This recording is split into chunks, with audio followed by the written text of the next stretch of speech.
सौतेली माँ। विखिलेश, आज इस तालाब में कूदकर अपनी जान देने जा रहा हूँ। क्यों? क्योंकि तंग आ गया हूँ इस अकेलेपन से। ना कोई साथ देने वाला है, ना कोई साथ रहने वाला। और दोष भी किसे दूँ जब मेरी इस हालत का जिम्मेदार मैं खुद हूँ। कुछ दिनों पहले मेरे पास सब कुछ था। सुंदर सा परिवार, नंदा मेरी दूसरी बीवी और गुड़िया सी बेटी सलोनी। सलोनी मेरे कलेजे का टुकड़ा थी।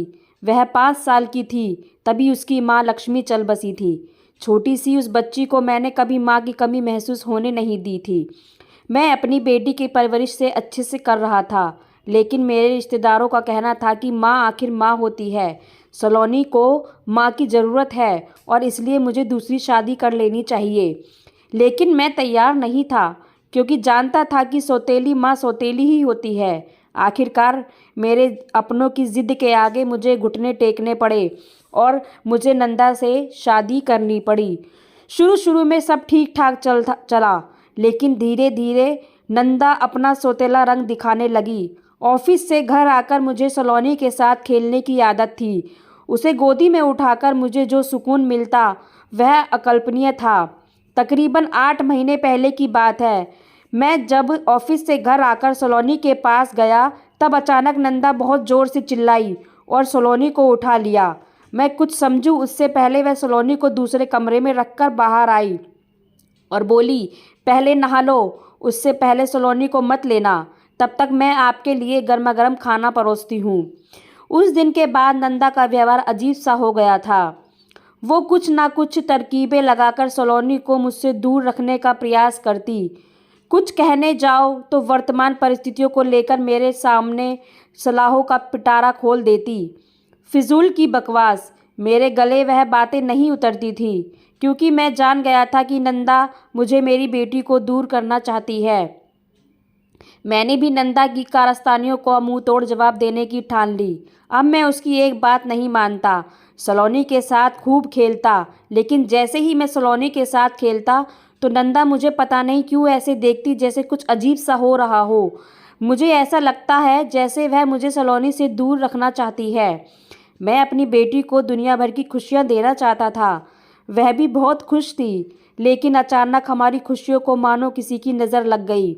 एक दिन सलोनी की तबीयत बिगड़ गई। मेरी सांसों में बसी सलोनी को सांस लेने में तकलीफ होने लगी। मैं डर गया, मेरा दिमाग सुन्न हो गया। मैं फ़ौरन सलोनी को हॉस्पिटल ले गया, लेकिन यह क्या, उस दिन मेरी बेटी जो हॉस्पिटल में गई वह गई। डॉक्टर ने मुझे उससे मिलने ना देते और ना उससे बात करने देते। मानो सबका व्यवहार नंदा सा सौतेला हो गया था। अब सब उसी की तरह बर्ताव कर रहे थे। 2 दिन बाद नंदा की भी तबीयत बिगड़ गई, सो उसे भी हॉस्पिटल में एडमिट करना पड़ा। लेकिन मुझे नंदा से ज़्यादा फिक्र अपनी बेटी सलोनी की थी।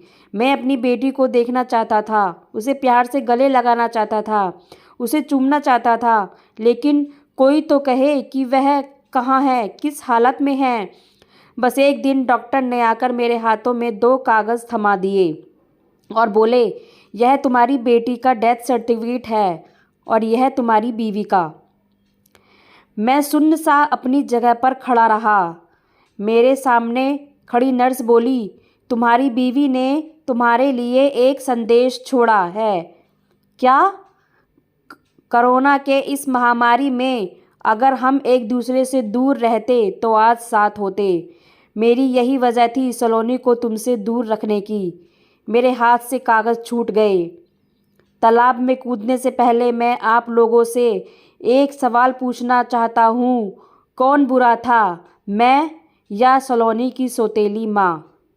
तो फ्रेंड्स, ये कहानी आपको कैसी लगी कमेंट्स बॉक्स में ज़रूर बताइएगा। कहानी को लाइक व शेयर ज़रूर कीजिएगा और चैनल पे नए हैं तो सब्सक्राइब कीजिएगा। कहानी सुनने के लिए धन्यवाद।